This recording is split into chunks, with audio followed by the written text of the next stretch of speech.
Les podcasts du Figaro. Il existe un esprit du Petit Robert, ce dictionnaire de la langue française constamment refondu et mis à jour depuis sa première édition en 1967. Écoutez cette superbe déclaration d'Alain Ray. Ce n'est pas seulement au grain qu'il faut veiller, mais à la récolte. Celle des mots est vivace et belle, aujourd'hui comme hier.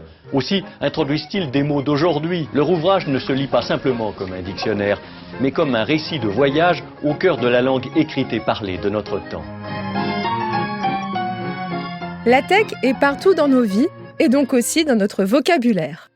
On like, on a des followers, on stream, on va googler un truc. À une époque, on disait même qu'on allait surfer sur Internet. C'est donc assez logique que nos chers dictionnaires s'adaptent à ces évolutions et fassent entrer chaque année des mots de la tech dans leurs nouvelles éditions. On va donc faire un épisode un peu spécial de Question Tech en listant les nouveaux mots tech des dictionnaires Larousse et Le Robert pour l'année 2027. Et je vous promets, il n'y aura pas que des mots anglais dedans. Allez, venez, je vous explique tout en 5 minutes.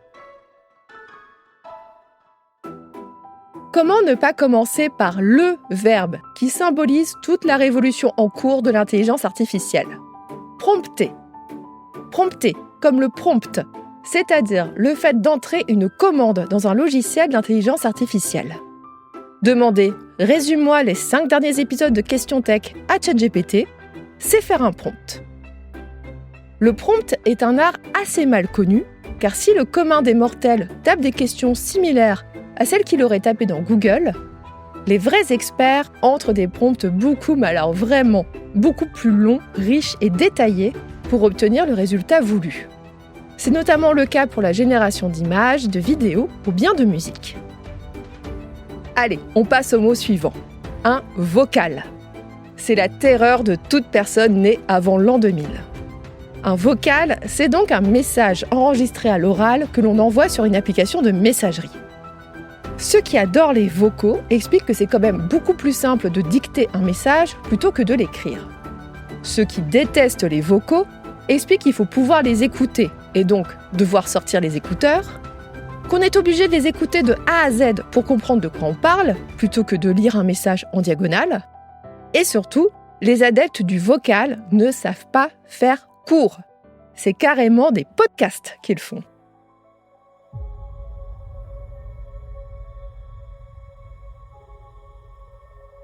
En beaucoup moins drôle, je note l'arrivée dans le dictionnaire des termes incel et manosphère.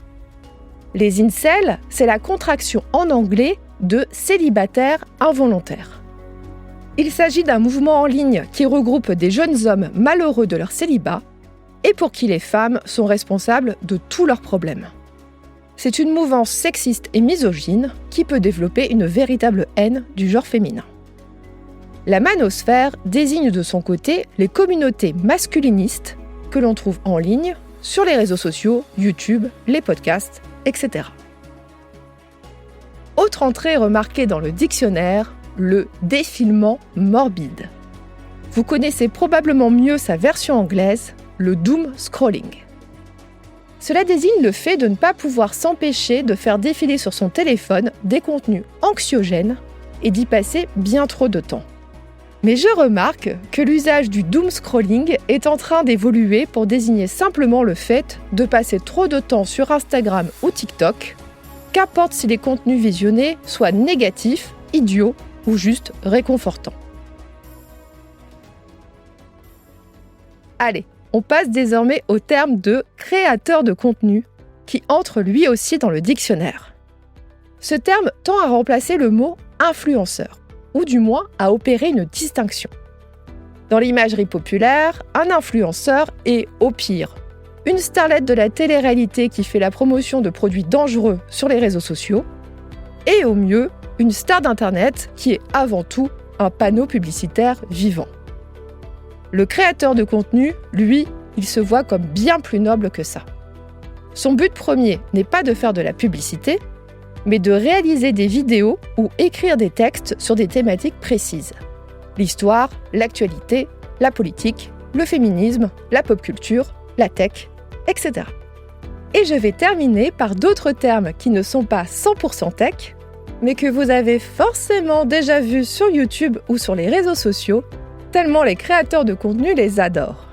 Je parle des mots « banger » et « dinguerie », deux termes qui sont désormais utilisés pour dire que quelque chose est bien, plaisant, agréable, bien pensé, intéressant, remarquable, voire exceptionnel ou tenant du chef-d'œuvre. Et oui, si le dictionnaire n'arrête pas de grossir, notre vocabulaire peut, lui, s'appauvrir.